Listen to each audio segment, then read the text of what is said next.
گلهای جاویدان، برنامه شماره 104. گفتار این برنامه به قلم نویسنده توانا سناتور علی دشتی است. هنرمندان ارجمند عبادی، تجویدی، محجوبی، کسایی، تاج اصفهانی، بنان و افتتاح در این برنامه شرکت دارند. گوینده روشنک. قبل از اجرای برنامه از ابراز لطف و قدردانی استاد معزز دکتر جمشید علم نسبت به برنامه گلها و مبتکر و تنظیم کننده آن صمیمانه تشکر می‌کنیم. البته می‌دانید همه چیز وسیله کسب و تجارت شده. رفته رفته شعر حافظ، خیام و مولانا هم وسیله کسب مشتری گردیده است. برای جلب مشتری ناچارند حافظ و مولانا و خیام را به شکل عامه پسندی درآورند. راه آن را در این یافتند که کتاب این بزرگواران اندیشه را به تصاویر گوناگون و مینیاتورهای بی‌معنا تزیین دهند. در کشورهایی که پرستش زیبایی به سوی کمال می رود، موسیقی را به کمک شعر و شعر را به کمک موسیقی می فرستند تا معنی ایدئالی را بهتر مصور کنند، تخیلات را قوی‌تر و عالم ذهنی را وسیع‌تر و برتر از واقعیات سازند.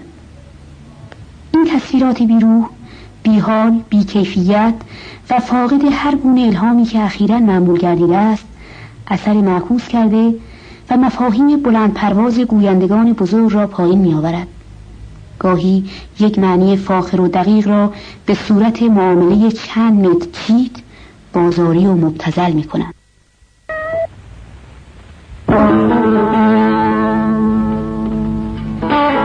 هیچ را فراموش نمی کنم تصویری را که هنرمندی راجع به یک شعر حافظ کشیده بود. آن تصویر زنی بود با چشمان درشت و کشیده به زیبایی چشمان آهو، ولی بی حالت و عاری از هر گونه تعبیر، که با صورت گرد سفید و بی جذبه خود در جام بلوری که تا نیمه شراب داشت نگاه میکرد و به خیال خود این شعر حافظ را مجسم ساخته بود. عکس روی تو چو در آینه جام افتاد، صوفی از خنده می در طمع خام افتاد. غافل از اینکه با این هنرنمای معکوس یک مفهوم فاخر و عالی را مبدل به یک مصداق حقیر و عامیانه می‌کنند. زیبایی و بلندی بیت حافظ در این است که ناظر به همان مفهوم کلی و شاملی است که در زبان عرفا فکور آمده و کائنات را آینه تجلی ازلی گفتند.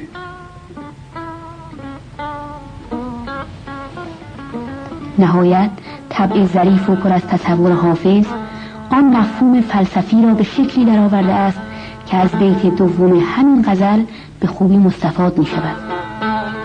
عکس روی تو به یک جلوه که در آینه کرد، این همین نقش در آینه اوهام افتاد.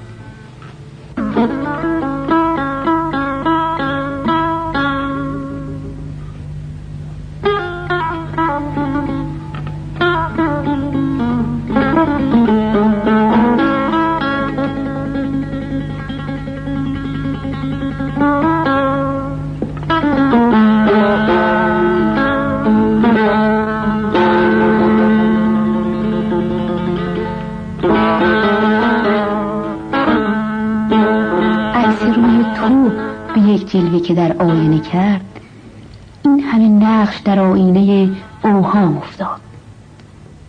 این تو که در این دو بیت آمده است، در بیت اول عکس آن در آینه جام افتاده و به می مستی بخشیده است و در بیت دوم جلوه‌ای کرده و این همین نقش در آینه اوهام انداخته. این تو صورت بیحال و بی‌جاذبه زن کرد یا ترک نیست. این صورتی است که در ازل پرتوی تابیده و عالم هستی انعکاس آن پرتو است. این تو همان موجودی است که ما آن را حس می‌کنیم ولی نمی‌توانیم درک کنیم. چون نمی‌توانیم ادراک کنیم، اوهام ما صورت‌های گوناگون برای آن می‌آفریند. آیا دریغ نیست این مفاهیم عالی را با این تعبیرات کوچک در هم بریزیم؟ یا سیمایی را که اشعار عارفانه حافظ از او در ذهن ما آفریده است این گونه تباه سازیم؟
در نظر بازی ما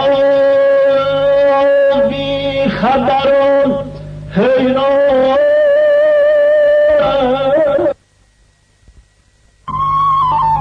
در نظر بازی ما بی خبران حیران.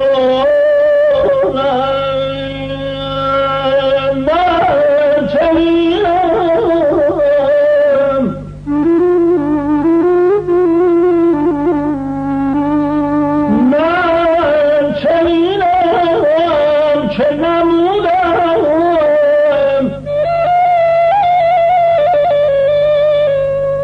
دگری شد دونم.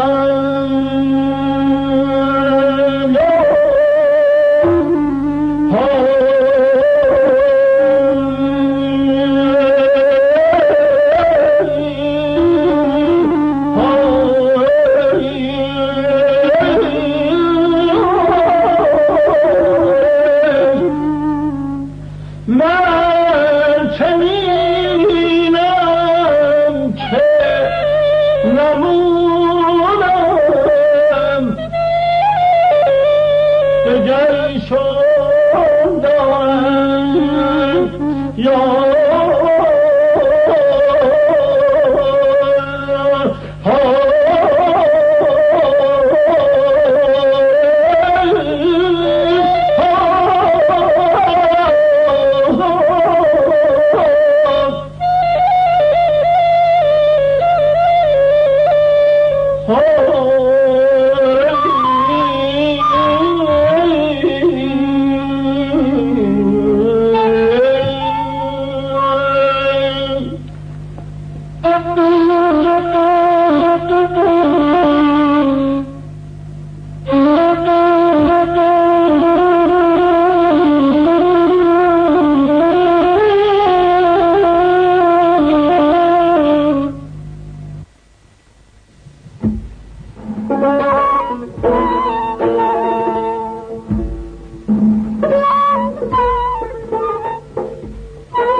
بخت دم من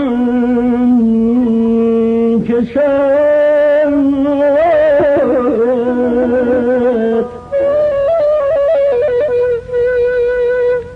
نوبت توبه شکستن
از طبیب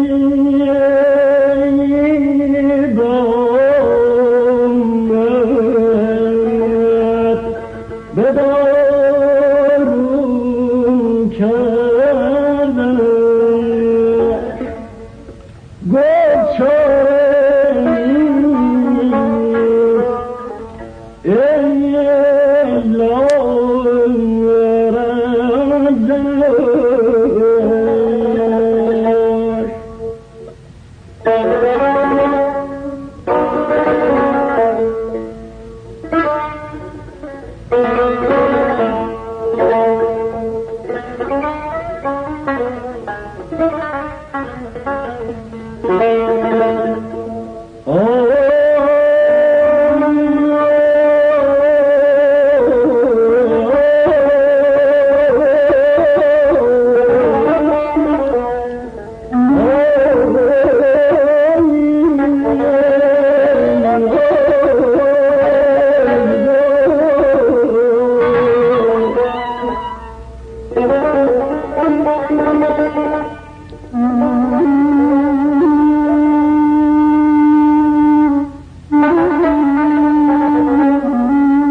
زدن باید برای دفع خون رجعی آمد در اونجا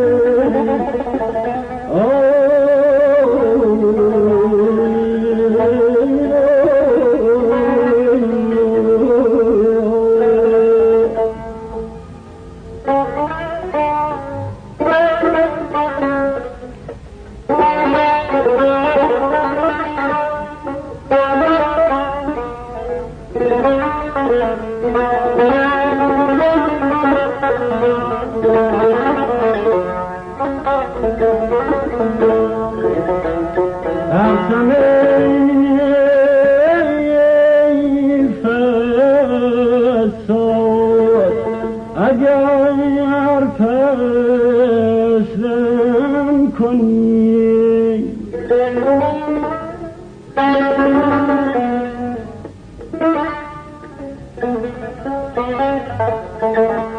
میشد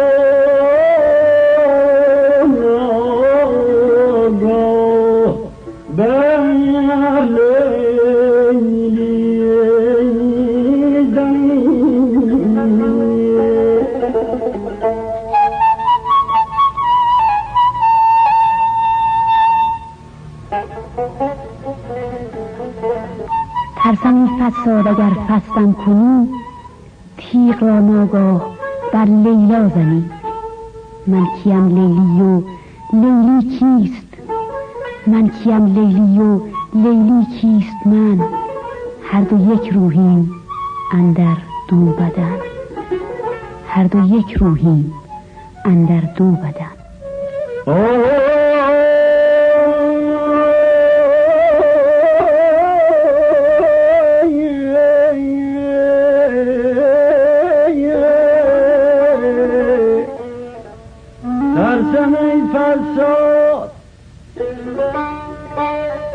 اگر فصلم کنی نیش را نگاه بر لیلی زنی.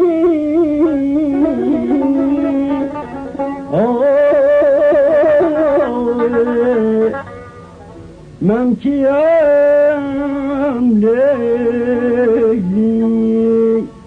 یا لیلی کیست من؟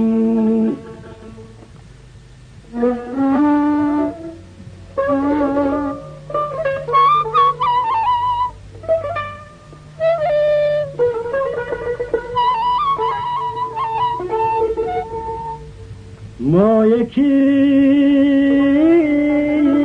روحیم اندر دو بدن.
گلی بود جاویدان از گلزار بی همتای ادب ایران، گلی که هرگز نمیرد. شب خوش.